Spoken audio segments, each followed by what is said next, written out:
Está no ar! O mais tradicional podcast sobre corridas do Brasil. Os comentários e o debate sobre automobilismo de um jeito que você só ouve aqui. A partir de agora, Bárbara Franzin, Thiago Raposo, Diogo Gomes, Thiago Rosa e Fábio Campos apresentam Café com Velocidade. Café com Velocidade. A dose certa na análise do esporte a motor. Para você que nos ouve no cafécomvelocidade.com.br, estamos começando mais uma edição 588, muito especial para falar sobre o GP Brasil de Fórmula 1, penúltima etapa da temporada de 2018. Vamos lá falar sobre tudo o que aconteceu neste final de semana, já que estivemos lá, eu e Fábio Campos, neste final de semana muito legal, cobrindo tanto os treinos livres, fazendo vídeo para o pessoal dos apoiadores, quanto a corrida, analisando aí tintim por tintim para trazer para vocês neste programa bem legal. E antes de começar, quero apresentar então os meus companheiros de mesa e depois o nosso convidado, que já foi anunciado aí no nosso grupo dos apoiadores. Quem é apoiador já sabe, quem não é, vai descobrir daqui a pouco. Começando então com você, Thiago Santa Rosa, seja muito bem-vindo, depois de algumas semanas de ausência, né? Sem sombra de dúvida, Thiago Raposo, bom dia, boa tarde, boa noite para você e ao querido ouvinte do Café com Velocidade. Tive alguns problemas aí, como eu disse, no bloco da Stock Car que gravamos na semana passada. Espero que esses problemas estejam resolvidos e, claro, esperamos que tudo, mas tudo mesmo que aconteceu na prova da Fórmula 1 em Interlagos, consigamos falar neste Café com Velocidade, porque tem assunto demais. Espero que seja um grande programa, assim como foi a prova, algo que nós falaremos a seguir. Com certeza. Fábio Campos, seja muito bem-vindo também, já de volta à querida Belo Horizonte. Quero saber de você, o saldo foi positivo ou negativo depois aí de um final de semana intenso, de várias atividades e de vários cansaço, né, e vários momentos aí vividos neste final de semana, que é sempre muito especial do GP do Brasil. Olá para você, Raposo, olá para o nosso ouvinte, convidado que já será apresentado, Thiago Rosa. É sempre um prazer estar aqui com vocês, acho que hoje ainda mais, porque a gente sempre diz, né, Grande Prêmio do Brasil envolve até quem não vai para a pista, acaba se envolvendo de uma maneira diferente. Eu acho que foi ótimo, foi uma semana praticamente inteira em São Paulo, em que participou de coletiva do Lewis Hamilton, participou de vários eventos, participou de premiações de pilotos de outras feitas por outras instituições, digamos assim. E a corrida, claro, né? Vivemos lá sexta, sábado e domingo. Tivemos um domingo primoroso, na minha opinião. Mal assisti replay, só assisti de replay o que o telão mostrou. Então é sempre legal trazer aquela visão crua da pista. Depois a gente assiste o VT da corrida, não sei se o Raposo já assistiu, daqui a pouco ele vai falar, mas sempre aquela visão pura, digamos assim, entre aspas, entre muitas aspas, claro, de Interlagos, pra gente discutir uma coisa que a gente, né, não imaginaria que ia discutir. Quem ouve o café regularmente já ouviu ser falado aqui qual é a maior rivalidade da Fórmula 1, aquela que vem mais de um berço, e acaba que vai ser o tema principal. Por consequências das corridas, vai voltar esse assunto ao programa de hoje, porque vai ser impossível não discutir uma certa rivalidade da Fórmula 1 nesta edição do Café com Velocidade. Tomara que seja um programa tão bom quanto foram as emoções de Interlagos nesse final de semana. Com certeza falaremos sobre isso. E agora o nosso convidado super especial, já era para ter participado há muito mais tempo, não era para ter esperado 588 edições para estar aqui com a gente, mas tem uma honra de receber o Adalto Silva, do autoracing.com.br, que gravou, né, um podcast por vários anos seguidos, Loucos por Automobilismo, gravou junto com o Edgar e tal, participa aí de alguns podcasts do nosso querido, né, China, o Fim do Grid, o Bruno Shinozaki, que é um dos nossos apoiadores. O Adalto tá lá vez ou outra gravando com ele também. E é um prazer, Adalto, ter aqui você com a gente. E quero já te perguntar qual foi o grande destaque para você dessa corrida, para a gente discutir ao longo dos próximos minutos. Seja muito bem-vindo. Obrigado, grande moçada do Café com Velocidade. Obrigado pelo convite. Acho que o destaque é a corrida em si, foi muito boa, uma corrida que não precisou de chuva para ser boa, né? Difícil uma corrida no seco ser tão boa quanto foi essa. E aconteceu muita coisa, né? Mas o conjunto de tudo foi achei muito legal. E gostei muito de conhecer vocês também, pessoalmente. Exatamente, nos conhecemos lá, né, nessa coletiva do Lewis Hamilton, que o Fábio Campos comentou. Houve um pequeno chá de cadeira para todos que estávamos lá, né? Foi marcada para 11 no e-mail, depois falaram 11h30 na confirmação e ele só chegou quase 2 horas da tarde. Então tivemos tempos lá para conversar com todo mundo e tal. Foi bem legal, a gente vai também falar um pouquinho sobre isso. Mas antes da gente começar o programa em si, eu falei que várias vezes, né, o grupo dos apoiadores, quem tá lá recebeu foto, recebeu vídeo, porque nós temos um programa de apoio, o apoias.se/Café com Velocidade, onde os nossos queridos ouvintes vão lá e com qualquer quantia mensal colocam lá uma doação mensal. 5, 10, 15, cada um vê o que pesa no bolso e vai lá e faz essa doação.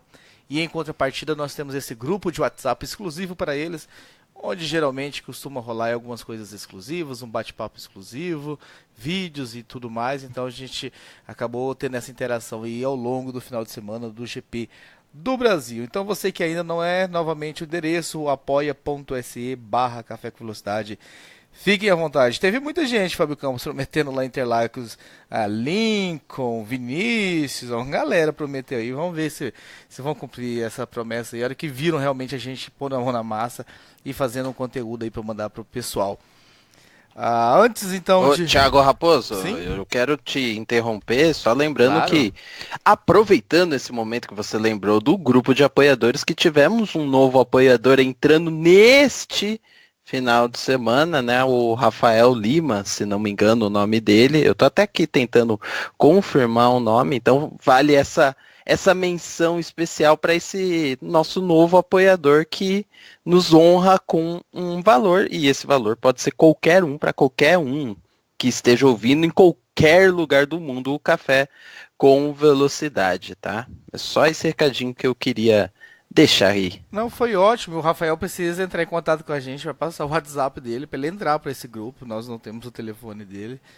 Então fica aí, Rafael. Espero que você esteja ouvindo essa edição e que entre em contato no cafécomvelocidade@gmail.com ou qualquer outro e-mail que você tenha para passar o teu telefone. Se você já está no grupo principal às vezes e não tem identificado, se identifique lá que a gente adiciona lá rapidamente. Mas vamos lá, vamos começar a falar do que interessa, falar sobre a corrida, o GP Brasil, penúltimo da temporada, temos mais um em Abu Dhabi, o título, como todos já sabem, já foi definido no GP do México, Lewis Hamilton conquistou aí o pentacampeonato.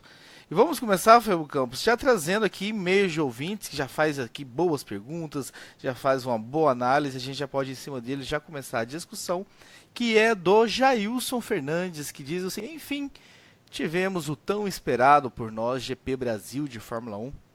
Mesmo para quem não foi ao evento, como eu, ele é especial, pois gera uma sensação de proximidade, de orgulho de nosso país, por nosso país fazer parte do círculo da Fórmula 1.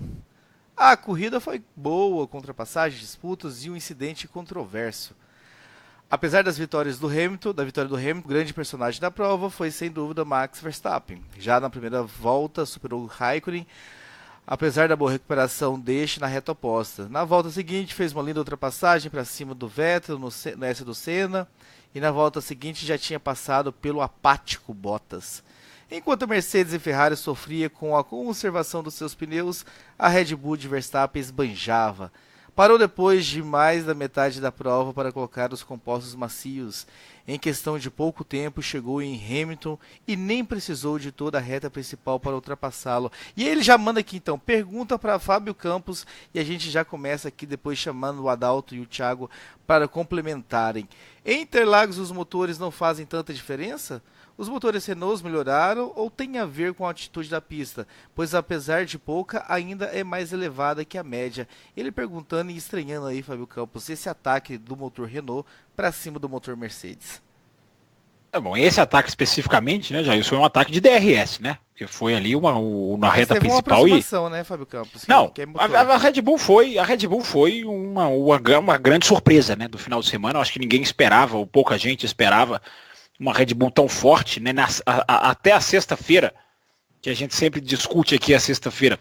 Por mais que tenha indicado ali um Verstappen mais rápido no primeiro treino livre, se eu não estou enganado, ninguém esperava, mesmo assim não deu a indicação de que poderia haver ali alguma, pelo menos não nós lá na pista, né? Quem viu aí de casa, nos computadores, nas notícias, talvez tivesse até mais elementos, né? A gente sempre lembra, né? Visão crua da pista, às vezes o ouvinte pode sempre ajudar a gente com informações. Mas acho que a questão da altitude não é uma questão tão preponderante, embora seja, mas comparativamente ao México, onde 2.200 metros de altitude, ali sim, há todo aquele problema do ar rarefeito, São Paulo não se encaixa nesse patamar. Mas é sim uma pista em que tem menos ar e que a incidência, né, o trabalho dos motores mais eficientes, como Renault e Ferrari, Mercedes e Ferrari, é sim cortada um pouco. Mas mesmo assim eu não acho que tenha sido isso, é claro, aí eu estou falando mais da minha visão. Eu não acho que tenha sido essa questão de motor, até porque, Jailson, a Renault foi mais uma vez lastimável a equipe Renault. Se houvesse essa questão dos motores propriamente dito, a Renault não teria feito um papel tão estranho. Se bem que já não podemos chamar de estranho, né? Mas a Renault andando lá atrás ainda é uma coisa que eu acho até difícil de acostumar, porque já era para estar mais à frente. Então eu acho, até para passar a palavra para os companheiros, que ali é uma questão mais de Red Bull. Ali é uma questão mais do... A ultrapassagem em si, eu já falei, ali abriu a asa, mas claro, toda a aproximação, o ritmo, ele ultrapassou. O Ricardo e o Verstappen fizeram uma corrida bem chamativa e foram ultrapassadas Ferraris e Mercedes. Então houve sim, claro, uma grande surpresa por parte da Red Bull, que eu acho que nem eles mesmos esperavam, mas eu acho que a gente até pode entrar nesse assunto mais a fundo. É uma questão da equipe, é uma questão de alguma coisa que foi encontrada ali, e daqui a pouquinho eu volto para falar mais sobre essa surpresa que aconteceu nessa questão da velocidade dos rubro-taurinos, diria o outro. Adalto, queremos te ouvir também, antes da gente falar realmente da questão do Verstappen com o Ocon, mas falando da Red Bull, né, essa surpresa da Red Bull, andando tão bem e batendo de frente com o Ferrari e Mercedes, passando e indo embora. Qual a tua visão dessa melhora da Red Bull, que já vinha bem na temporada, mas não enfrentando a Mercedes e a Ferrari dessa forma? Eu concordo plenamente com o Fábio, que não tem nada a ver com o motor. A questão foi pneu. A questão foi acerto de suspensão que a Red Bull achou e a Ferrari e a Mercedes não acharam. Você vê que a Ferrari nem usou super macio, né? Só usou no final, depois da segunda parada do Vettel, que o carro estava leve, faltavam poucas voltas, tudo. O que aconteceu foi isso, a Red Bull não tinha nenhuma chance na classificação, porque na classificação é uma volta só, então o pneu aguenta, mas na corrida eles estavam muito mais rápidos, bem mais rápidos. O Verstappen depois ia passar o Hamilton de novo com o carro todo estragado, porque estragou o assoalho lateral ali, né, naquela batida com o Ocon. Então, ele ia ganhar a corrida mesmo assim, mesmo com aquela batida, né? Se tivesse mais 3, 4 voltas, ele ganhava a corrida. Então, o problema foi pneu, né? A Red Bull conseguiu acerto, conseguiu andar bem com os pneus. O único carro que não machucou os pneus foi a Red Bull, e a Mercedes e a Ferrari machucou demais. Nos treinos já dava para ver como estava ficando os pneus da Ferrari, e na corrida, vocês viram, o Hamilton foi o primeiro a parar, né? Acho que com 14 voltas, se não me engano. E depois aquele pneu que ele colocou, não sei como chegou no fim, porque o que tinha de bolha era uma enormidade, né? Então a questão foi pneu e aerodinâmica da Red Bull, né? A Red Bull é o carro que vai com menos asa de todos, principalmente asa traseira, porque o carro tem muito downforce, que não, independente da asa, né? O assoalho, o shape do carro, ele tem muito mais, o difusor, tem muito mais downforce do que os outros. Então eles vão com menos asa, por isso que eles compensam tanto esse problema do motor, que é 80 cavalos a menos. É uma barbaridade o que tem de cavalo a menos o motor Renault, né? Você fala, como é que um carro com 80 cavalos a menos pode ganhar a corrida?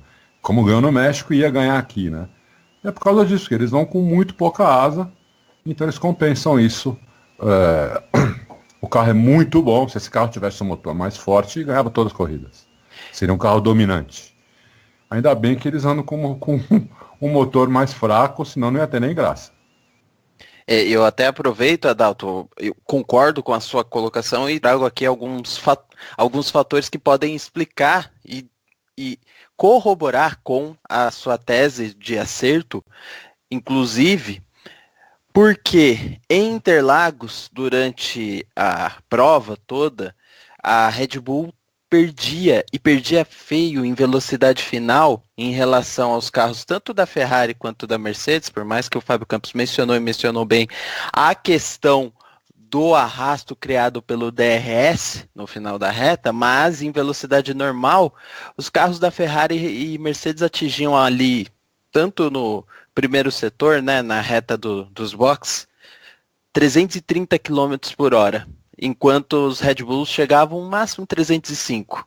Isso foi ao longo de todo o final de semana, também classificação, tudo, 305, 310 de velocidade total. Então isso é uma diferença muito grande. Mas o que mais me chamou a atenção durante a corrida, e principalmente nesse ataque final, que sim, a gente tem que dizer que o ataque não foi tão efetivo, porque o carro da Red Bull que o Verstappen carregava no final não era um carro 100%, né? Era um carro todo esfacelado por conta do incidente com o Ocon, era que mesmo assim ele conseguia sempre tirar muito tempo no segundo setor de Interlagos, que é o setor mais sinuoso, que é o setor onde tem mais curvas, e é ali que a Red Bull conseguia ganhar. E eu achei curioso que a transmissão da Fórmula 1 trouxe um dado de velocidade, aquele dado de média de velocidade em curvas, novo esse ano, e ele trouxe exatamente na curva 7, que agora, se não me engano, eu tenho que fazer as contas, né, porque curva 7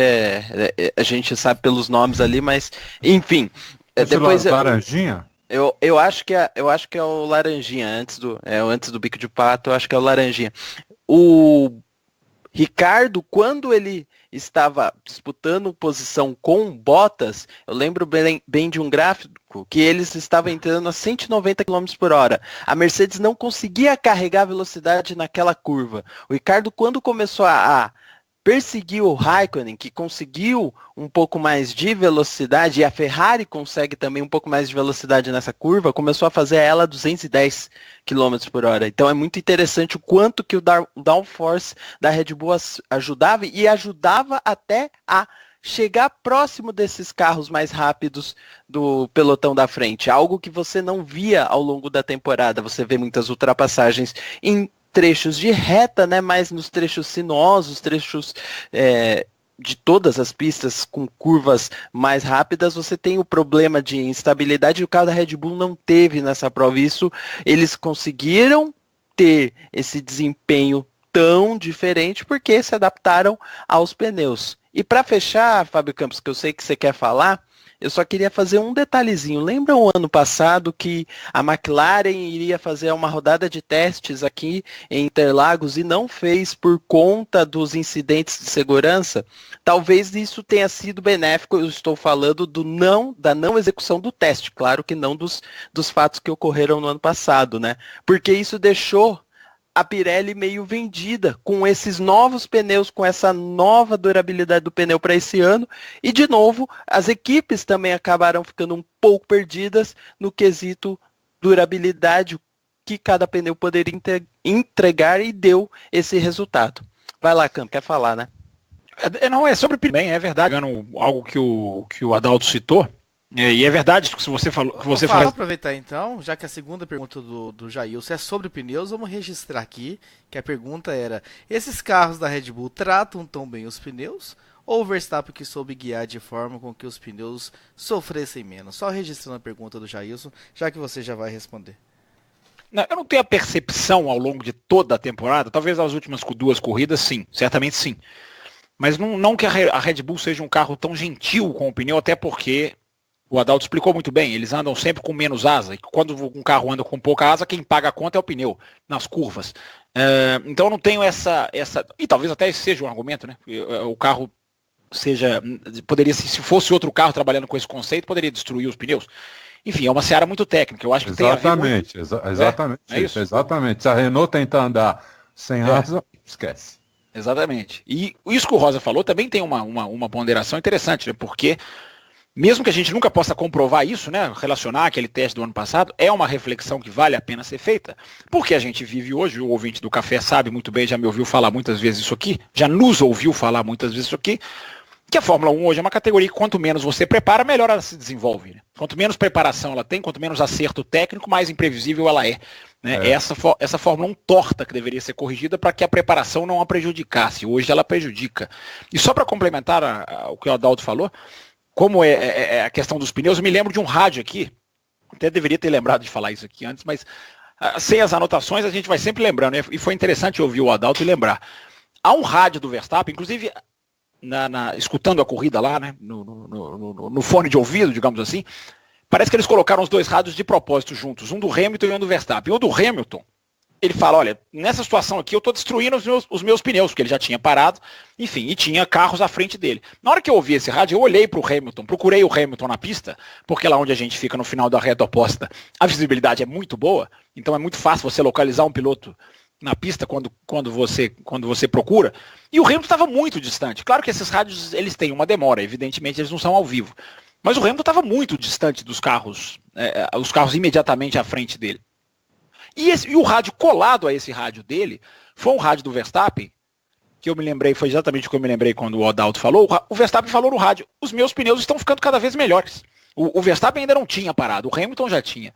E essa frase do Verstappen, claro, tudo isso pode até ser códigos, né? A gente já falou sempre sobre isso aqui. Mas a realidade comprova que tem sentido. O Verstappen soltou, enquanto o Hamilton reclamava, o Verstappen disse, os meus pneus estão ficando cada vez melhores. Então, ilustra um pouco isso que o Adalto disse, de que a Red Bull, a grande, e aí a gente mata a resposta ao Jailson, né? Que perguntou dos motores Renault, enfim. Tanto foi a Red Bull que existe inclusive esse rádio que comprova que o acerto da equipe austríaca foi fatal e determinante nessa performance desse fim de semana, né? Foi. Eu queria falar uma coisa sobre o motor. O motor turbo, ele não sente muita diferença em altitude. O que sente é o aspirado. O aspirado sente muito. O turbo sente muito menos. Ainda mais sendo híbrido. A parte elétrica sente zero. Então, antigamente, quando era aspirado, era um motor totalmente aspirado, perdia muito, realmente, a diferença, mas perdia igual para todos. Com o turbo, você perde muito menos, e tem ainda a parte elétrica, que você não perde nada. Então, na verdade, hoje, quando você vai... Ninguém sabe disso, né? Nem eu, evidente, quem sabe disso é só o pessoal que trabalha nos dinamômetros. Mas se você pegar um carro hoje de Fórmula 1 mais ou menos 1000 cavalos, você tem da unidade de potência, o que é o motor a combustão, 700 cavalos, junto com a turbina. E uns 300 cavalos de parte elétrica. E desses 300 cavalos você não perde nada da parte elétrica. Desses 700 cavalos, que é o motor a combustão, turbinado, você perde 20% do que você perdia antes com aspirado. Então perde muito pouco. Tanto é que vocês viram a velocidade, os caras estavam chegando. Pega aqueles V10 aspirados, né? E compara com a velocidade de agora. Os caras estão mais rápido hoje do que estavam com os V10 aspirados. Pois então é incrível realmente quando a gente faz essa comparação e fazer... Porque vai até um pouquinho contra a lógica, né? Que a gente imaginava no começo e tal, de que isso não aconteceria tão rápido. E como não, e esse motor é 1.6, galera. 1.6. É ridículo o tamanho do motor, né? De pequeno. Como é que o motor 1.6 está gerando 1000 cavalos de potência? É brincadeira, né? É uma monstruosidade. Exatamente. Ótima palavra para resumir a monstruosidade. O que estamos vendo. Mas enfim, a Red Bull andou forte devido às questões já mencionadas aqui. Nem tanta altitude, mas o acerto ali de suspensão. Raposo, sim? Deixa eu só... O Jailson no e-mail dele, ele fala que o Verstappen, ele faz essa menção que o Verstappen que cuidou muito bem dos pneus, né? É isso? Ele pergunta, né? Ou o Verstappen que soube guiar de forma com que então, os pneus sofressem menos. Só dar um parênteses aqui pro Jailson, porque é o Verstappen e o Ricardo, tá? Eu acho que aí não pode só colocar na conta do Verstappen. O Ricardo sai de trás e termina a prova colado nos demais. Ok, ele não fez o mesmo nível de pilotagem do Verstappen, mas sim, ele consegue cuidar, consegue fazer voltas mais rápidas. Então, assim, eu não queria... Ele vinha tirando o tempo do Raikkonen, né, o Rosa? Ele vinha no finalzinho da prova, ele vinha para pegar o Raikkonen, né? Se tivesse mais voltas, né? É só para não tirar desse ponto, falando de Red Bull, que o desempenho de ambos os carros nessa prova e ambos os pilotos foi acima da média. Aí, claro, desse acima da média, se fosse para dar notas, que é aquela coisa horrível que jornalista às vezes faz e que é uma maldade, mas nós também às vezes gostamos de fazer isso para poder colocar um parâmetro, eu colocaria, sei lá, um 9 e um 9,5. 9 para o Ricardo, 9,5 para o Verstappen. Mas coisa assim, acima mesmo da média, tá? Eu concordo. Não, eu também sou. Eu daria uma diferença maior de Verstappen para Ricardo. Eu acho que o que o Verstappen fez foi de uma grande. Tudo bem, o Ricardo tem os seus méritos, claro, veio de trás. Mas o Verstappen pegou todo mundo, pegou Mercedes, pegou Ferrari. Eu acho que o Verstappen estava um dia que era para ser uma vitória encantadora, para sair de Interlagos com todo mundo maravilhado mais uma vez, 2 anos depois. Eu separaria um pouco as notas, mas concordo na questão de que as duas notas são altas. Claro, as duas notas, os dois pilotos merecem nota alta. Mas eu acho que o Verstappen... Eu fiquei com a impressão da pista, eu repito, eu posso rever a corrida na televisão e ter outra impressão, mas eu fiquei com a impressão, claro que a gente tá muito no calor lá, né, nas ultrapassagens, e um cara tá liderando, e o cara vai buscar o líder. Eu tenho a minha impressão é de um Verstappen muito acima dos demais nesse domingo, né? Mas tava mesmo. Tava mesmo, né? E ele passou todo mundo na pista, ele não ganhou uma posição no box, nada. Bem lembrado. Ninguém rodou, não aconteceu nada, passou todo mundo na pista. O Hamilton, ele fez tão bem a junção, para passar o Hamilton, ele fez tão mais rápido que o Hamilton, que ele passou o Hamilton no meio da reta, uma Mercedes, entendeu? No meio da reta, não precisou de freada, nada. Depois que passou, eles foram frear 200 metros depois que ele passou.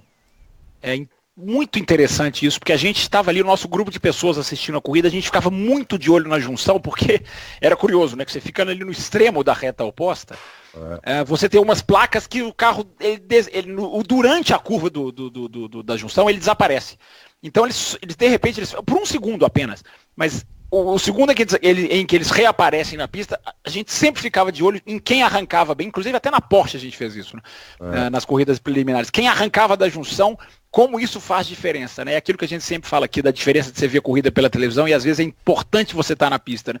A diferença no arranque da junção é uma coisa que na televisão a gente não é dificílimo de pegar, mas na pista a gente ficava vendo quem subiu melhor, porque aquilo ali, quem nunca foi em Interlagos saiba que aquilo ali é uma subida muito brava, é uma subida mesmo, é uma subida bem íngreme, e foi muito legal ficar reparando isso lá também. Se não me engano, é 43 metros, né? Do ponto mais baixo. A curva mais importante da pista é a junção. Sem dúvida. Vamos falar um pouquinho... Pode complementar, Adalto. Não, só ia falar, justamente porque ela antecede uma puta subida, né?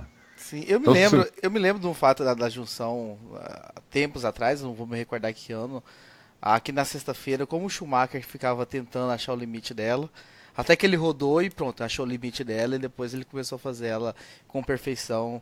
Não sei se o Fábio Campos se recorda desse fato aí. O Adalto também, né, que frequenta Interlagos aí muito tempo. Você quer que a gente se lembre de uma sexta-feira, Raposo, aí você tá exigindo muito da nossa memória. Será que não tá, não? Se você quiser lembrar um fato de corrida, aliás, foi muito legal, né? Porque nós falamos de um fato de 2001 no programa passado. Eu lembrei disso. Que tem uma relação com o que aconteceu, pelo menos em termos simbólicos, que daqui a pouco a gente vai entrar nesse assunto. Mas lembrado, uma sexta-feira, senhor Thiago Raposo, aí eu deixo esse pepino pro Adalto, que a minha memória na sexta-feira, se fosse em corrida eu ficaria aqui me beliscando para lembrar, mas em sexta-feira eu não vou nem tentar, porque o Schumacher fazia isso pro ouvinte que não tá entendendo, né? O Schumacher muitas vezes rodava na sexta-feira em algumas curvas, justamente ficou com esse folclore, essa fama de estar forçando para descobrir até onde podia ir, né, Adalto? Ficou mesmo. Agora, negócio de memória, não é comigo, não. Às vezes eu não lembro o que eu almocei, meu. Mas, Adalto, não se preocupe. Quanto a isso, não tem problema que este garoto de Belo Horizonte, ele tem uma memória privilegiada, e ele que nos ajuda nesses momentos, tá? Então tá bom. Mas, deixando então de fazer suspense, vamos logo ao que eu os nossos ouvintes comentaram aqui, choveram e-mails sobre o assunto, eu pincelei um pouquinho aqui, uma parte de cada um deles. O Marcelo Cesarino diz, acho que o Ocon estava mais rápido, pois tinha acabado de trocar os pneus e queria tirar a volta de atraso. Nem acho errado, mas o Verstappen tinha privilégios por ser o primeiro na corrida. Se fosse com o Hamilton, o Ocon iria dividir a curva da mesma forma? Ele questionando aí a questão dos dois serem Mercedes, né? O Ocon, piloto de testes da Mercedes. Piloto de teste não, piloto contratado da Mercedes, né? Colocado para correr na Force India. Será que o Ocon dividiria também se fosse um Hamilton? O PJ Fava mandou o seguinte, porém não consigo julgar esse toque. O Ocon poderia não disputar a curva com o Verstappen, já que não era briga de posição? Poderia, mas na minha opinião ele precisava passar para tentar ganhar posição. Acho que estava em 16º. O pessoal aí com dúvida se poderia ou não a questão do retardatário tirar essa volta. O próprio Jailson escreveu falando que o Ocon tentou, pasme, ultrapassá-lo para recuperar uma volta. Não que não tenha direito, mas me pareceu mais um ato de desespero para aparecer ou chamar a atenção. E se foi o objetivo, conseguiu. Tem até quem acredita em teorias da conspiração, onde ele teria o objetivo de atrapalhar o Max para dar a vitória à Mercedes, já que ele é piloto Mercedes. Pura especulação. Então quero começar a saber de vocês a visão de cada um sobre esse acidente, começando com você, Adalto. Bom, essa polêmica, né? Essa polêmica é emocional, né? Porque racionalmente, tecnicamente, regulamentamente, não sei nem se existe essa palavra, mas baseado no regulamento, o Ocon tem 100% de culpa. Você não pode disputar a posição, você é retardatário, você não pode disputar a posição com o cara que está uma volta na tua frente.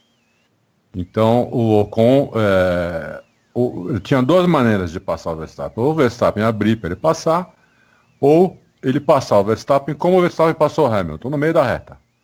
Aí não tem disputa.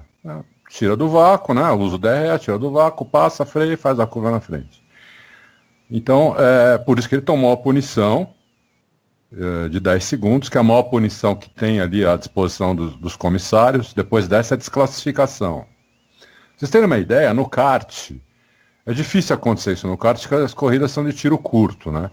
Mas já no kart, se você fizer isso, é desclassificado. Na hora você toma uma bandeira preta. Né?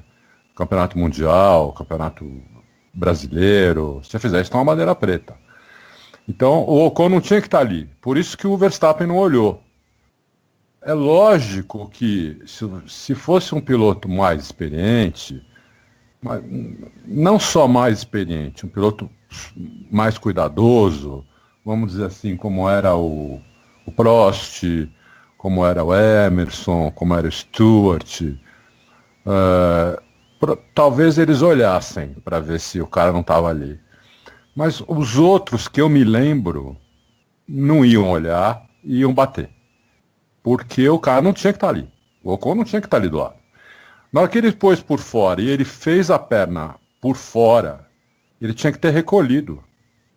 Ele recolhe, entra atrás do Verstappen, espera a reta ali oposta e tenta passar na reta oposta. Né? Mas ele não pode dividir a curva com o cara que está liderando a corrida. Isso não existe. Isso é uma barbaridade, entendeu?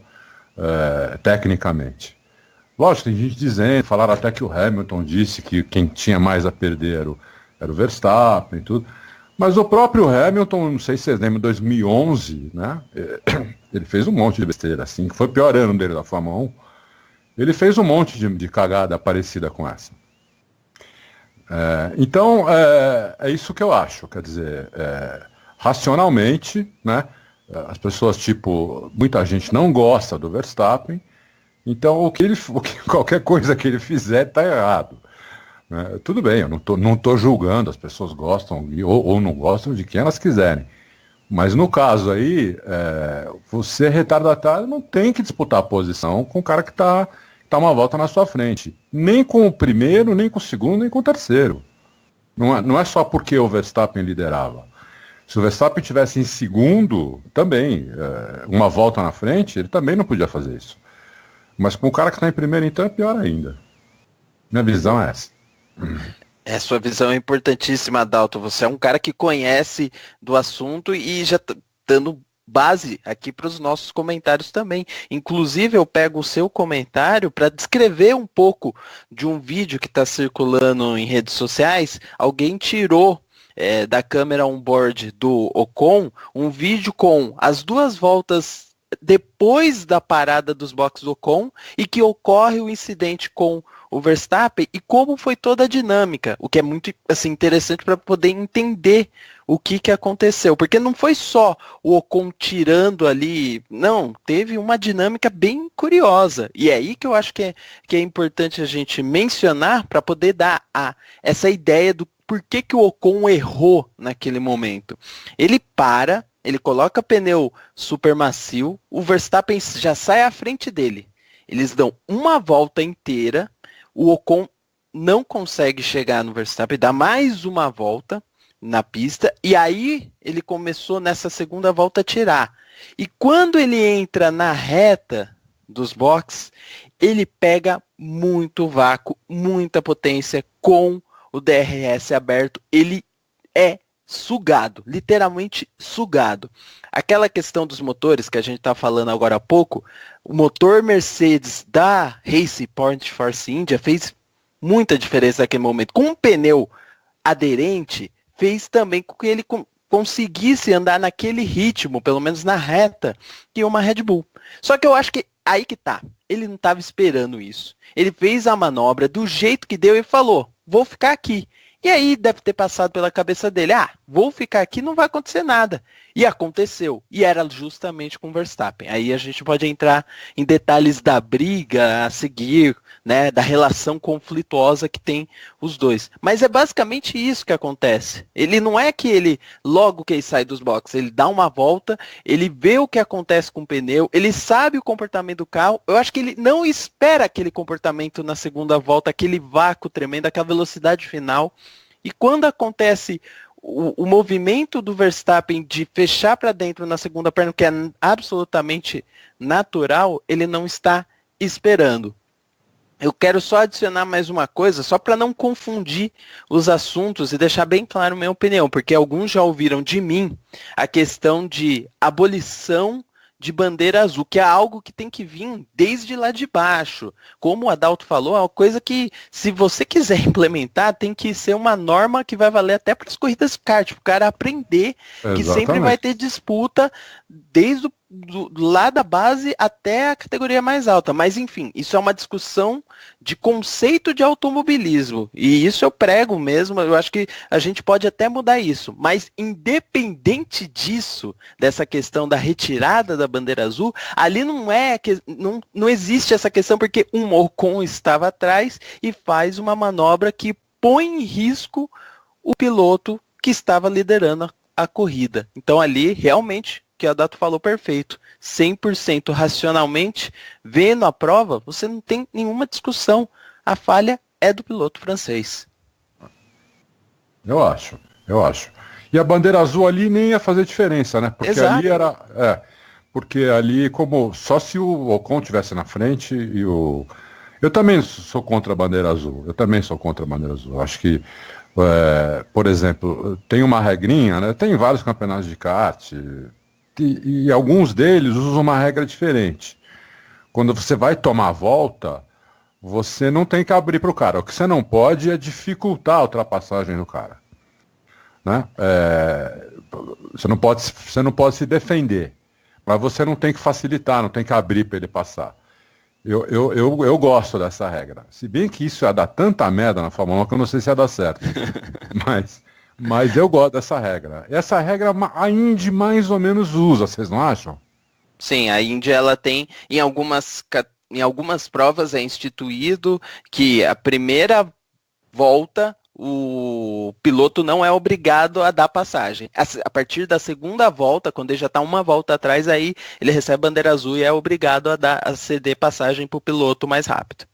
Então, eu acho que não precisava nem ter a bandeira azul nunca. O cara tá mais rápido, ele vem e passa.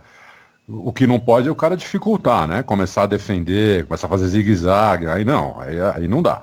Mas Não precisa, eu acho que eu aboliria a bandeira azul. Coitado, o Vettel ia ter um ataque do coração. Se não pudesse gritar no rádio, cadê as bandeiras azuis? Nessa prova ia ter vários, tá, Thiago Raposo? Porque foram vários gritando sobre bandeira azul. Fábio Campos, o Jailson com o time perfeito aqui, ele manda perguntas sobre o assunto, pode já passar a palavra para você, que foi, faltou experiência para o Verstappen? Pois, como o Hamilton falou, ele era o que tinha mais a perder. Jailson, o Verstappen tem 5 anos de Fórmula 1, o Verstappen não é um menino, como todo mundo quer fazer achar, ele é muito novo, é diferente. E eu não sei o que a experiência ali poderia ajudá-lo, Jailson, porque experiência não pode significar apatia. Eu sempre cito aqui os Coulthers, Trullis e Fisichelas da Fórmula 1, que eram pilotos eficientes, porém sem um pingo de agressividade. O ouvinte me cansa de ouvir falar esses nomes aqui. Eu acho, Jailson e demais ouvintes, que a questão da bandeira azul, a gente pode até fazer um programa falando mais sobre ela. Agora a gente vai ter mais tempo, né? Falta só Abu Dhabi em termos de Fórmula 1. Embora foi lembrado já muito bem aqui que nesse caso não se aplica, porque nesse caso era um piloto tirando volta, era um piloto que acabou de parar, mas tira volta do líder da prova. Eu vejo muita gente defendendo que o Verstappen tirasse o pé, né, que o Verstappen deixasse passar. Eu sou rigorosamente contra isso, porque eu acho que as pessoas se esquecem que a gente vive hoje, infelizmente, eu não estou aceitando isso, eu estou apenas citando, acho que a gente tem que continuar combatendo isso aqui, a questão dos 2 campeonatos dentro de um só. Ceder posição para um carro que é retardatário, que é da categoria inferior, da categoria do meio do pelotão, você está pedindo para você perder tempo no futuro. Você não só está perdendo tempo da ultrapassagem, como você está entregando a chance de você perder mais tempo lá na frente. É verdade. Infelizmente hoje a Fórmula 1 não existe comparação entre as 2 categorias, entre os 3 da frente e o resto. E eu sempre digo aqui, é uma coisa que nós não podemos nos calar. Né? A imprensa e principalmente o público tem sempre que se vociferar contra isso, porque a hora é agora, porque 2021 precisa acabar com isso. Né? 2021 precisa de um regulamento que, no mínimo, atenue. Se você não vai colocar 20 carros iguaizinhos, e claro que isso nunca vai acontecer na Fórmula 1, você precisa atenuar esse buraco que hoje existe entre as 2 categorias. Então, ceder a posição, que eu ouvi muita gente, né? Nossa, o que eu ouvi na pista de Interlagos, o que eu ouvi no metrô saindo, voltando de Interlagos, né? Gostaria até de mandar um abraço para o Bruno Debeza, nosso ouvinte, que presenciou uma dessas conversas, e eu ouvi gente dizer que concorda com o Ocon só porque o Reginaldo Leme disse que concorda, então o nível de avaliação às vezes chega nesse ponto, mas eu acho que o nosso nível aqui tem que tentar ser um pouquinho mais acima, um pouco mais crítico, um pouco mais analítico, né? Por mais que haja uma rivalidade entre Ocon e Verstappen, e o ouvinte do café já ouviu as nossas histórias aqui, já houve até socos trocados entre eles, lá atrás, na época do kart. Se existe imagem disso, eu acho que não existe. Se existe imagem disso, eu nunca vi, mas essa história é verídica, né, porque ambos não a desmentem. Esses meninos trazem uma rivalidade do kart. Esses meninos trazem uma briga que eu sempre digo é saudável para a Fórmula 1. Eu acho Vettel contra Hamilton muito amigos, muito frios, e a gente já cansou de falar disso aqui. Então não preciso nem entrar muito nesse assunto. É bom existir rivalidade. Na Fórmula Só que a 3 rivalidade também, né? Pode esquecer que na Fórmula 3 Sim. eles disputaram também. É verdade. O Verstappen é içado da Fórmula 3 num ano em que o Ocon é campeão, ou seja, estavam ambos no nível de cima, não é nem aquela questão de um guiava na frente do pelotão, outro lá atrás. Não, estavam ambos na parte de cima.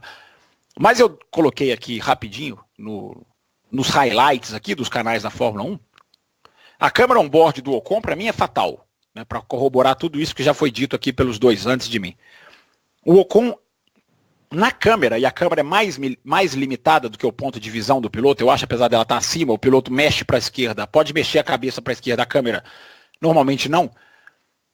Quando o Ocon, estou falando da câmera on-board do Ocon, com 4:17 aqui do vídeo que eu estou aberto, o Verstappen aparece do lado do Ocon, ou seja, ele retruca, né? Ele vem por dentro e não deixa o Ocon passar. O acidente acontece com 4:20, ou seja, o Ocon teve 3 segundos vendo que o Verstappen estava ali. O Ocon teve tempo de sobra para tirar o pé. Tempo de reação humano. Exato. Fácil. Para a Fórmula 1, esses caras têm tempos de reações que nós não teremos nem. Ainda mais nós estamos ficando mais velhos, né, Rosa? Eu já não tenho. Eu já não tenho. Nós já não temos.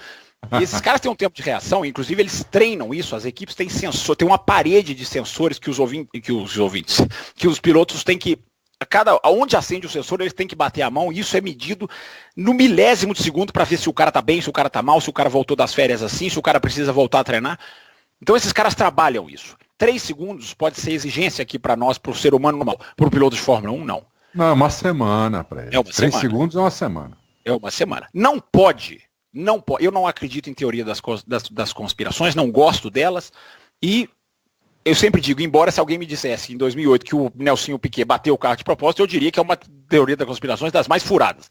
Então eu sempre fazendo esse asterisco, eu não sou de trabalhar em cima de teoria das conspirações, porque eu não acho que é o modo como o jornalismo deve ser exercido. Mas não pode o Ocon, não acho que ele bateu de propósito, não acho que houve Mercedes por trás disso. Mas não pode o Ocon ceder a posição para o Hamilton em Mônaco, como ele cedeu, no sentido, por favor, com licença, pode passar, e não pode jogar duro com o Verstappen assim. Ele não pode ter 2 pesos e 2 medidas. O que aconteceu em Mônaco, eu em Interlagos me lembrei do que aconteceu em Mônaco. Em Mônaco, ele levanta o pé numa das... Nós falamos disso aqui. Quem quiser baixar o Café de Mônaco vai ouvir, a gente tratou desse assunto. Ele levanta o pé de uma maneira tão assintosa que o Toto Wolff admitiu que houve ali uma interferência. O Toto Wolff admitiu que houve uma conversa de tão ridículo que foi a sessão de posição para o Hamilton, que não era volta. Era o Hamilton que ia parado, não era nem dar uma volta. Era disputa de posição, entre aspas, porque o Ocon não vai disputar posições com a Mercedes. Não acho que o Ocon tenha feito o que o ouvinte falou, de querer aparecer. Não é assim que você aparece. Você aparecer por acidente, você não está aparecendo bem para os olhos da Fórmula 1. Mas você não pode ceder posição para um e atacar o outro. Então, daqui a pouco a gente vai discutir o pós, né? O que aconteceu nos boxes. Mas não pode um piloto jogar tão duro com um e jogar tão mole com o outro. Eu acho que o Ocon concordo, o Ocon é absolutamente culpado. Termino o meu comentário dizendo, esportivamente, se a gente vai discutir bandeira azul sim ou não, fim ou não, repito, podemos fazer um outro bloco sobre isso. Mas esportivamente o retardatário não existe na pista. Ele está tomando uma volta por falta de desempenho. Esportivamente ele não existe ali. Então ele tem que ceder sim a posição. E se ele vai atacar, porque todo mundo falou certo, o cara pode tirar uma volta do outro, sim, ele pode tirar.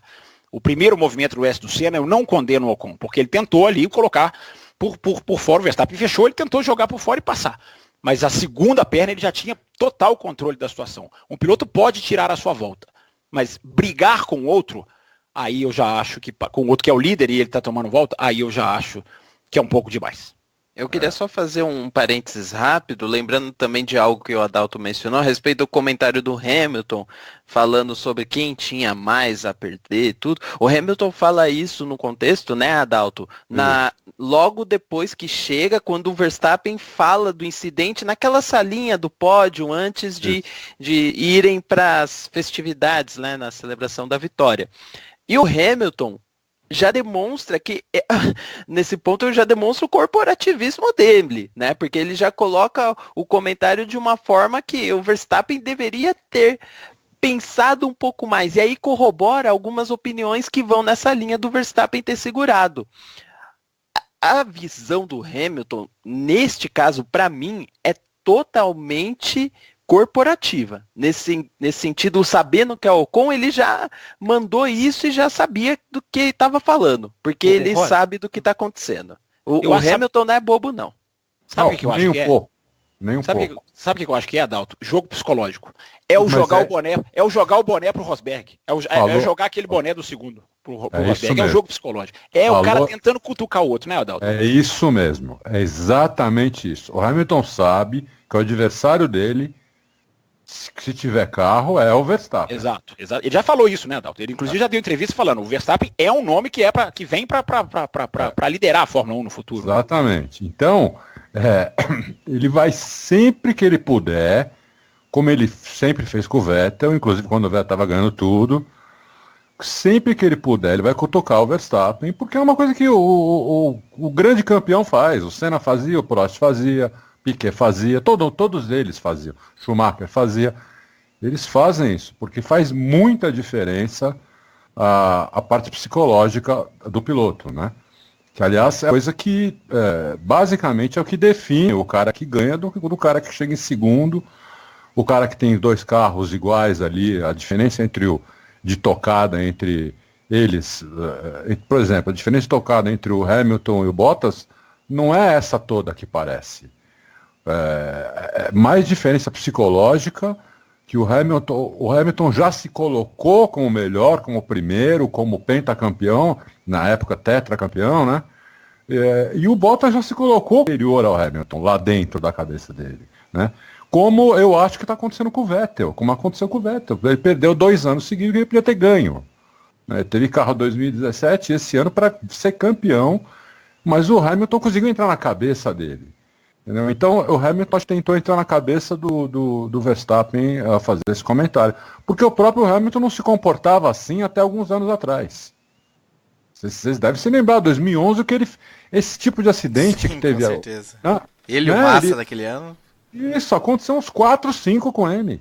Não, ele tem um com o Maldonado em Mônaco, em 2011, que é assim, é exatamente a mesma coisa. É o não levantar o pé, ele estava no lugar do Ocon, né? Mas ele estava numa equipe que seria o lugar do Verstappen em termos de time, né? Mas ele joga o Maldonado uma prova que o Maldonado seria 5º, 4º, enfim, estava naqueles finais de semana do Maldonado, que em Mônaco sempre foi um monstro, né? Mas ele ele age exatamente assim, como você está falando. Ele põe o Maldonado no guarda-reio e vai-se embora, na Sandevaux, na curva 1 de Mônaco. É isso mesmo.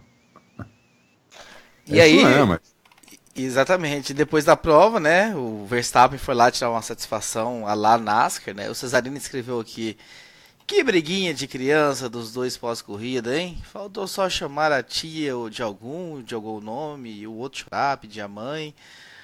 O PJ Fava também comenta aqui sobre essa discussão que aconteceu no final da corrida.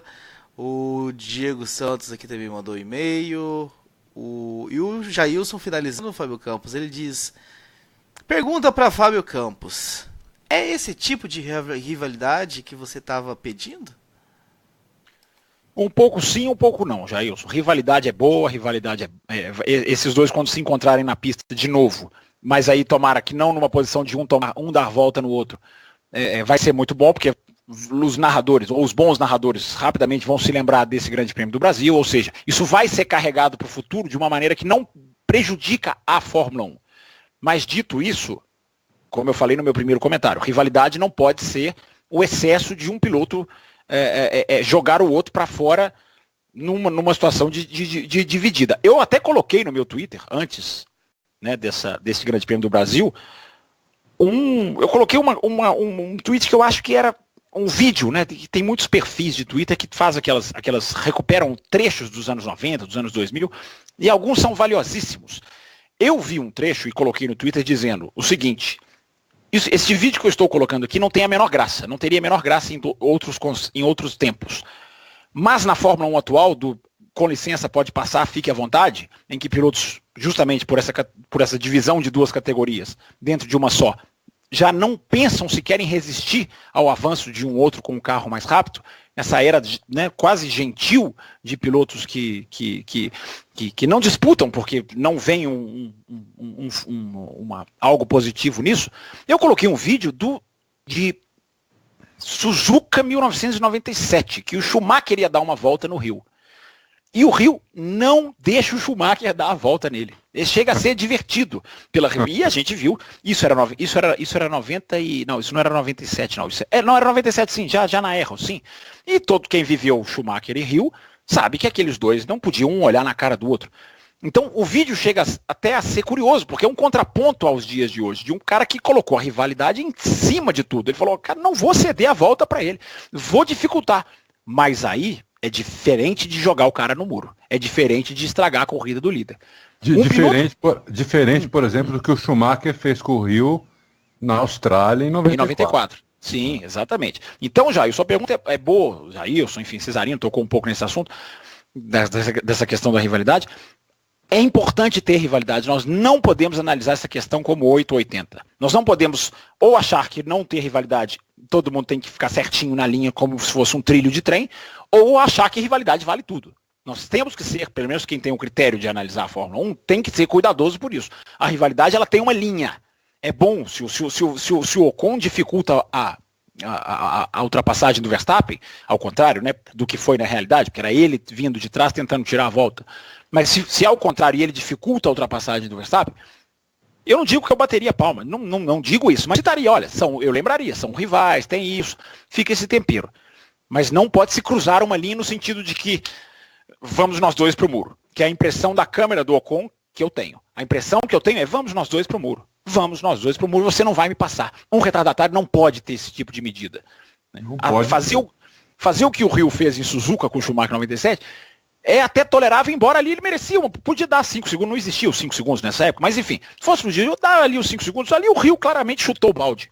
Mas uma coisa é chutar o balde dificultando, outra coisa é pegar uma vitória, que eu repito, seria belíssima, seria um dos grandes momentos de Interlagos, a torcida, posso dizer, sairia da pista absolutamente em êxtase, porque estava todo mundo junto, né, acompanhando a corrida com bastante entusiasmo, e isso não pode ser tirado por um retardatário. Então, rivalidade tem limite. Não condeno o empurra-empurra, acho que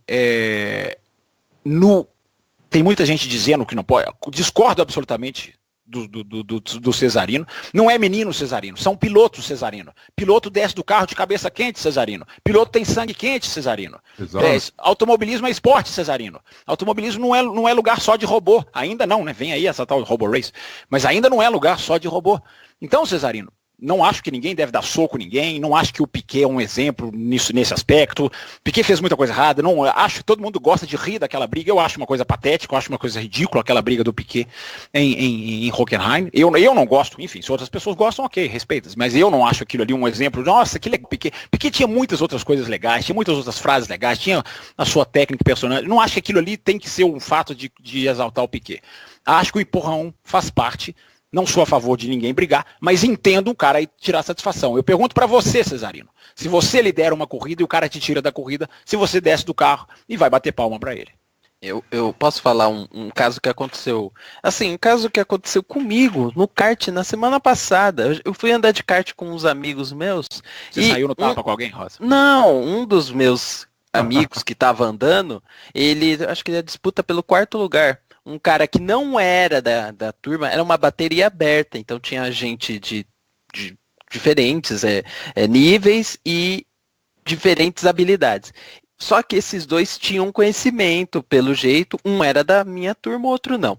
Esse que não era da minha turma, ele causou muitos problemas com vários pilotos e se envolveu num incidente com este piloto em questão, que causou, os dois ficaram para trás na corrida, enfim, ambos foram prejudicados. Isso foi numa disputa por posições. Depois, no final da corrida de kart, houve uma discussão áspera entre eles. Áspera.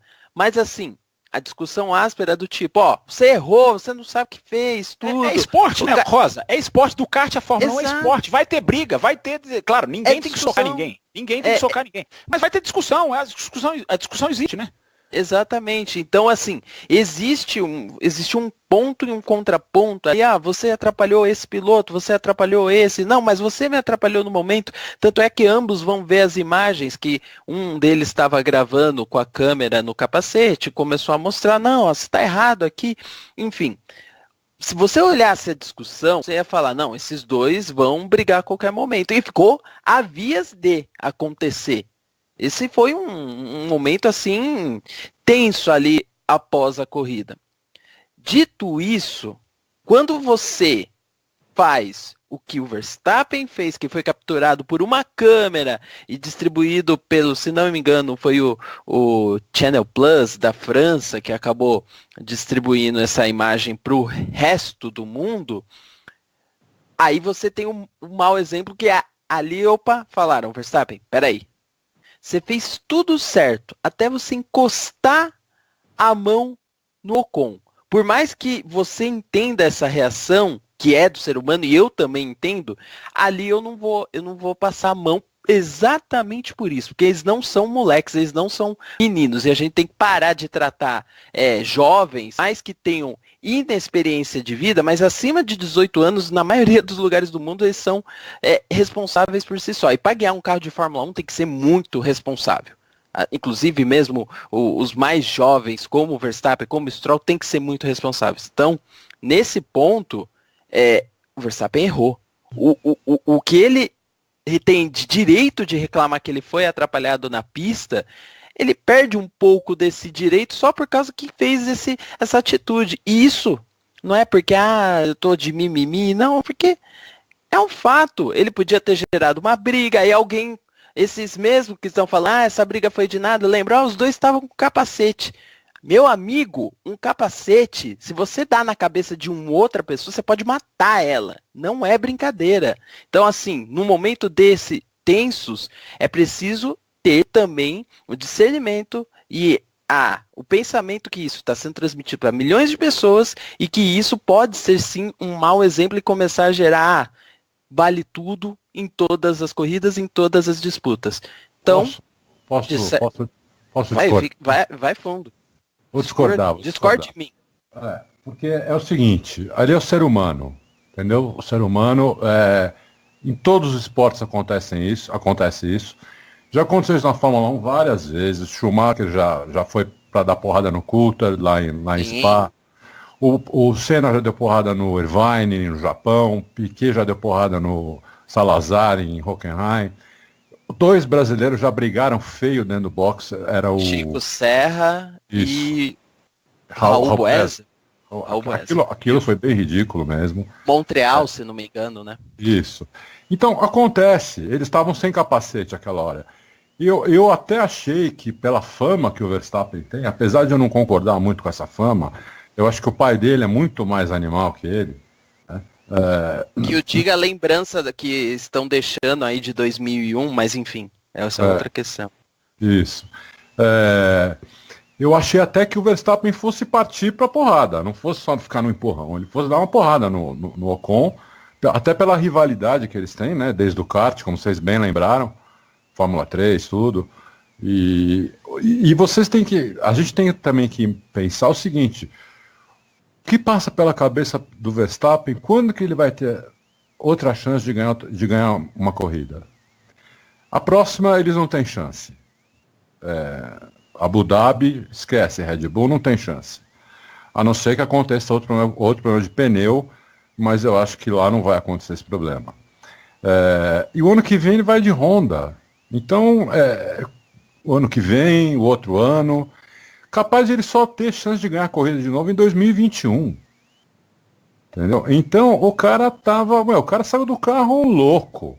Depois de ter feito uma corrida histórica, né, ultrapassando todo mundo na pista, carros teoricamente mais rápidos que o dele, pilotos de altíssimo nível, dando um show na pista, vai um Zé Mané que está sem assento para o ano que vem, e será que essa não é uma das razões que ele está sem assento para o ano que vem? Não se esqueçam quantas vezes ele e o companheiro de equipe dele se acharam na pista também. Sim, isso é fato. Várias vezes, entendeu? Então o Ocon não é que o Max tem essa fama de animalzinho. E o Ocon, não sei porquê, não tem fama de nada, apesar de ter se achado com o Pérez várias vezes nesses 2 anos, né, que eles estão lá. Então, eu não sei, eu acho que o cara de cabeça quente, o cara pode fazer uma cagada, entendeu? De partir para cima do outro. Eu não estou dizendo que eu acho isso certo, não acho certo. Mas eu me coloco no lugar dele. Né? E será que eu não ia partir para cima do outro? Não sei, talvez eu partisse, entendeu? Talvez até Adalto, o pior de tudo é que até eu estou falando isso, mas de cabeça quente, até eu posso partir. O que eu quero só dizer é que, nesse caso, a punição pro Verstappen acaba sendo justa e qualquer coisa que ele possa reclamar nesse sentido desportivamente pode ficar encoberto por conta disso. Porque é o que chamou mais atenção, acabou sendo destaque em todos os lugares, né? Sim, foi. Apesar que eu achei um pouco também forçado, assim. Ele só deu o quê? 3 empurrõezinhos no Ocon? Eu achei que não precisava mesmo, não merecia uma punição. Mas tudo bem, também a Fórmula 1 é muito asseada, né? Se a gente for pensar, né? Na Indy resolviam aquilo na hora ali, ninguém ia ser punido, não ia acontecer nada. Na NASCAR resolveriam com os mecânicos junto. Os mecânicos, os chefes de equipe. Era 8 de um lado contra 8 de outro, não seria? Exatamente. Se bobear, nego desce da arquibancada para ajudar a bater, né? Então, quer dizer, a Fórmula 1 tem essa, tá um pouco, às vezes ela é um pouco ACA mais, né? Vocês falaram aí, o robô, não sei o quê, a Fórmula Robô, não podemos deixar chegar lá, né? Concordo, inclusive defendo isso sempre. Só mais uma coisa, eu sei que o âncora já deve estar bufando de raiva aí pra gente encerrar o bloco, a gente já vai encerrar. Fica à vontade. Porque tem o convidado especial, claro, quando tem convidado especial, o âncora fica mais benevolente. Eu e o Rosa aqui já estaríamos sendo tratados as chibatadas. Mas se eu estivesse de âncora, né, eu estaria mais tranquilo também. Sem dúvida. Só queria lembrar o ouvinte o seguinte, gente, Fórmula 1 não é videogame. Eu concordo com tudo que vocês falaram, acho que não é um grande exemplo. Fiz questão no meu comentário, não defendo socos e pontapés, citei o Piquet justamente para reforçar. Acho, como vocês falaram, que a punição, sim, pode até caber, foi do tamanho do acidente. Fui ali fazer um serviço social, enfim, do tamanho do acidente, não, do empurrão. Estou falando agora do empurrão. Mas eu queria que o ouvinte pensasse o seguinte, o cara larga em quinto, ele não é favorito para ganhar a corrida, talvez nem ele esperasse o carro tão bem. Ele ultrapassa o Bottas, ele ultrapassa um Raikkonen, ele ultrapassa um Vettel. A cabeça, eu não sei como é, mas eu imagino como deve ser a cabeça de um piloto quando ele olha quando ele fala com ele mesmo. Meu Deus, eu tenho chance de ganhar isso aqui. Eu acordei hoje para ser quinto, eu tenho chance de ganhar isso aqui. Então o piloto sobe. Eu queria que o ouvinte pensasse que Fórmula 1 não é videogame. Eu não estou diminuindo o videogame, vocês sabem que eu estou até falando, não estou de brincadeira, porque eu sei que muitos dos nossos ouvintes gostam disso, mas não é.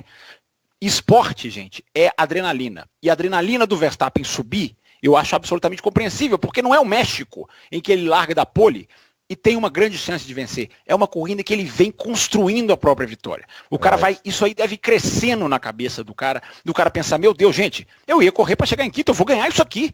Eu tenho chance eu tô indo para cima do Hamilton, eu passei o Hamilton. E aí querer que o cara aceite esse tipo de contexto de cabecinha baixa, eu acho que é exigir um pouco demais. Pense, ouvinte, que acha que aquilo ali, né, jamais poderia acontecer.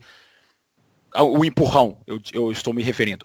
Pense, ouvinte, no que é um piloto sentir o cheiro de uma vitória imprevisível. Quero terminar o bloco com essa palavra. Imprevisível, que é a palavra que deveria ser o topo do cabeçalho do parágrafo 1 do regulamento de 2021. Imprevisibilidade. Foi lindo ver a Red Bull esse final de semana, porque ninguém esperava. No México era outro sabor, era outro detalhe, era legal também, claro, mas era de outra maneira. A imprevisibilidade de Interlagos foi deliciosa, pelo menos das arquibancadas e tenho certeza que da televisão também. Então, um piloto dentro do carro, ele sente a imprevisibilidade, ele sente que ele pode ter uma chance histórica, como poderia ter sido em 2016, naquela corrida com chuva. Então, pense isso, ouvinte. O cara vai construindo a vitória na cabeça dele, de repente, ele toma uma pancada. É muito difícil descer do carro batendo palma nessa situação.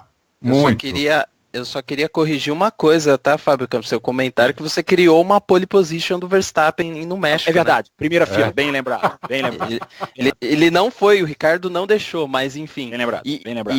E outro detalhezinho rápido, Adalto, se quiser falar alguma coisa depois, fique à vontade, é só lembrando que o Bottas estava de frente com esse empurrão e aí as pessoas começaram a associar a presença do Bottas, que até na fila do empurrão ali o Bottas é passivo demais, né? Enfim. Vou rever, não reparei, vou rever pra ver. Mas ele tá lá. Adalto, com esse comentário dessa parte, né, esportiva, fecha o bloco. O que você acha dessa questão também? Não, eu acho o seguinte, eu sou sempre a favor do cara que é bom, do cara que faz a diferença. E se a gente for pensar bem, talvez vocês lembrem melhor que eu não lembro de uma atuação em Interlagos assim como essa e como a de 2016, com as duas do Max, nesse século. Eu não lembro. Pode ter tido. No seco 2006 do Schumacher, né? Do Schumacher. No seco, aquela despedida do Schumacher, ele veio engolindo o pelotão Quarto de lugar, maneira né? semelhante. Né? E ele veio engolindo todo mundo de trás também, né? Na pista também, né? Foi. Mas com um carro, assim, 1000 vezes melhor que todo mundo, né? É assim, é como se o Verstappen tivesse... Ele fez mais ou menos o que se o Rick tivesse largado, como largou o Ricardo lá atrás, né? Ele quase ganhou a corrida, não foi? O Schumacher ele foi quarto lugar. Foi. Porque o pneu dele fura, né? Então ele fura o pneu, vai pro box e depois vem para ganhar o quarto. Isso. Então, mas fora essa daí, que eu não considero tanto, porque o Schumacher tinha um carro assim, muito melhor que os outros, no que não é o caso da Red Bull, nesse momento. Eu não acho que nesse século quem deu show mesmo em Interlagos foi o Max, entendeu? 2 vezes, na chuva e no seco. Adalto, talvez fosse a grande vitória do ano, eu até falava isso com o Bruno Debeza, o nosso ouvinte lá em Interlagos, seria mais bonita do que a vitória do Ricardo na China, que teve toda aquela questão do safety car. Seria a vitória talvez mais bonita do que a do Hamilton em Monza, que foi uma vitória belíssima, buscada na raça. Né? Talvez fosse isso, né, Adalto? Talvez fosse, não, eu acho que seria a vitória mais bonita. Teve uma do Hamilton muito boa também, que ele largou também lá atrás e ganhou. Hockenheim, foi, né? Hockenheim, Hockenheim sai de 14º, né? Isso, Naquela 14º. Uma grande ajuda ali do Vettel, né? Uma meta completa, sozinho. Mas, nesse caso, o Verstappen não teria ninguém. Ele ia ganhar a corrida. Não. Eu fiquei puto. Eu fiquei puto. Bom, vocês viram, né? No grupo.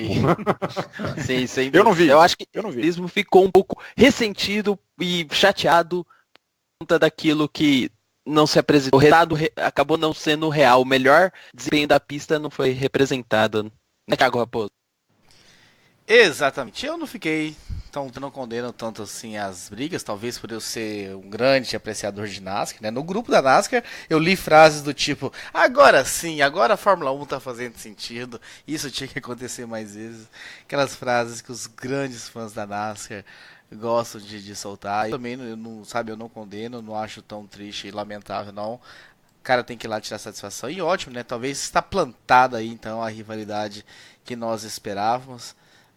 Essa coisa de piloto muito bonzinho, sorrindo e tal. Já não nos agrada, a gente já bate nessa tecla há bastante tempo. E com esse assunto então a gente encerra o primeiro bloco, que ficou em cima dessa questão então. E no segundo bloco vamos falar um pouquinho do vencedor da corrida, que nós não falamos um pouquinho dele, tanto com a quantidade de tempo que ele merece, e dos outros destaques aí que fizeram parte deste grande prêmio Brasil de Fórmula 1.